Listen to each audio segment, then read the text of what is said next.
Don't you see me right now, baby girl, I'm on the grind. I ain't really got no time to waste time. Baby, I'ma shine. In the middle, I'm in the parting lane of the highway. I'm trying to keep people from crashing into each other. So let me play you guys the first clip from this interview that Tyler the Creator was doing in his promotional run for Don't Tap the Glass, which is a recent album that he's released, which is one of the shortest periods between albums for Tyler the Creator. I mean, he just dropped Chromacopia and he dropped this right after. Usually we have to wait at least 2 years or so. That's been the average waiting time for a Tyler the Creator project. So I'm gonna play you guys that clip right now. To all you out there that's making music or art, you could just put this shit out. You don't always have to have the big rollout and blood, sweat, and tears. I spent 30 years on this. Because what happens is people design their own handcuffs and lock themselves up and throw a key away. And then that just turns into fear after a while. Then it takes 30 years for niggas to put something out. Then that's why we never got detox. Being too precious with this shit. And granted, I have done that. I was precious with albums, but now I'm like, oh, I do agree with that. I do agree with that part. I don't know what's going on, but as far as this part in particular, what he's talking about, just put it out. I do agree with that part. Sometimes this song's just good. It doesn't always have to be innovative and pushing the next thing. Sometimes you just want to wear a white t-shirt, bro.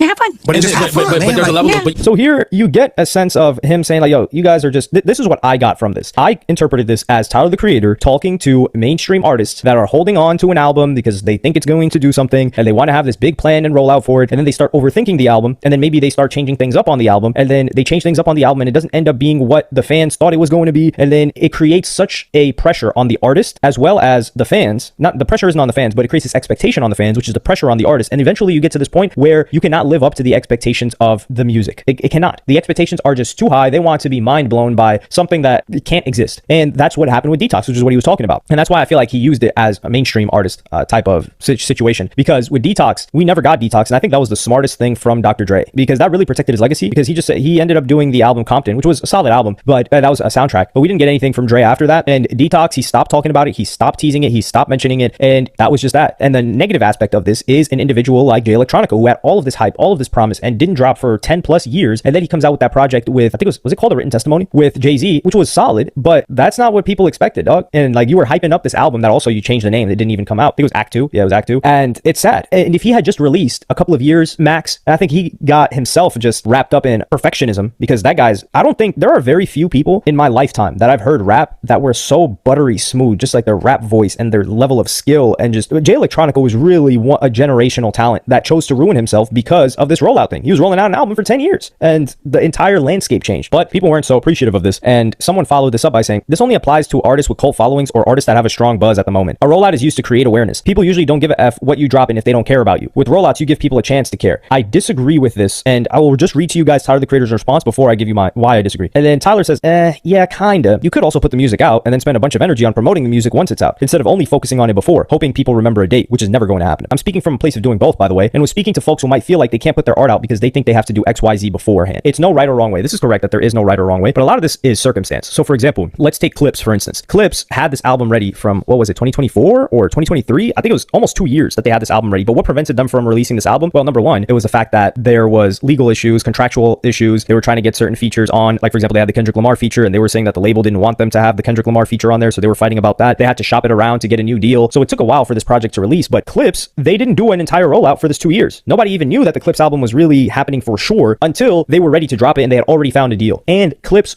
have been here for what, 20 plus years in the game? Granted, they took a big break, but that also creates a ton of anticipation. And then you've got the opposite example where certain artists are, this is one thing I completely disagree with, is a rollout is used to create awareness. People don't give a F what you drop in if they don't care about you. Yes, correct. So if during your rollout, you are able to generate attention for a song and people have no idea who you are, who you're affiliated with, and you're just an artist on your own, they want to listen to that song, project, whatever, then and there. You're not going to keep their attention like, yo, this is coming out next week. Dog, by next week, they've seen 2,500 IG Reels, TikToks, YouTube Shorts, watched like 500 different videos, have been shown another 300 songs. They're not remembering your release date. So Tyler is right here in the sense that if you are an artist that doesn't really got much of a fan base, a rollout doesn't make sense. You drop the song and then you promote the song. That's how it works. Because if I come across a song clip, or like, let's say it's a meme in a video, like, yo, what song is this? If I can't find the song, I'm forgetting about it. It's done. But if I find the song, then I'm like, oh, cool, I like this song. Or I'll at least listen to it and then I'll save it. And then there you go. You got to play. Not necessarily a fan, but you got someone that's interested in what you've got to drop in the future. So rollouts are very, I think this is an interesting conversation. I think it's exciting because we've seen well-executed rollouts like Clips, right? And this is also another thing. Do you guys know how much money was spent on this Clips rollout? Like, it was a disgusting amount of money. Do you know how much money Kendrick Lamar, for example, spent? Well, GNX wasn't a rollout really, but I'm just saying how much they're spending in general in making sure Kendrick is consistently talked about, despite him being the biggest rapper in the game alongside Drake right now. So to have an effective rollout costs a ton of money. So if you are an artist that doesn't have much of an audience base, you're already spending however much money on your album, and then you're going to spend a ton of money to create a rollout for your album when people don't even know who you are. So media is going to cost more. So all in all, I think this response was just incorrect completely. Everyone needs to just be dropping. And the only people that should be concerned with a rollout are those that have the budget to get people aware. The reason why the rollout works is because we know who these people are. They're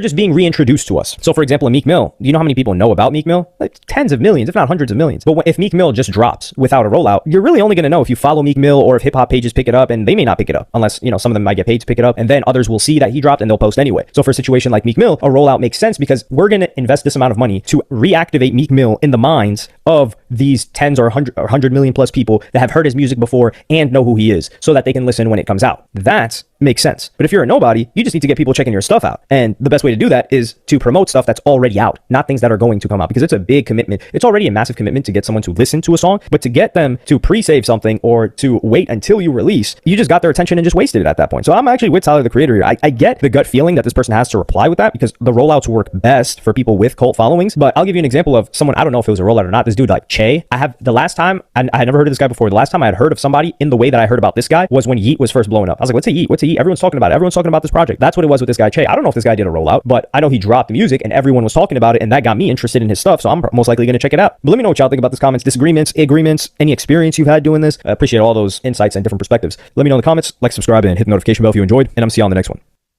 Yeah, so just drop the music, bro. He didn't say anything wrong, bro. Like, seriously, just drop the music, bro. It's okay. All right. Because you're going to be holding on to it forever. Like, comment, and subscribe. Don't you see me right now, baby girl? I'm on the grind.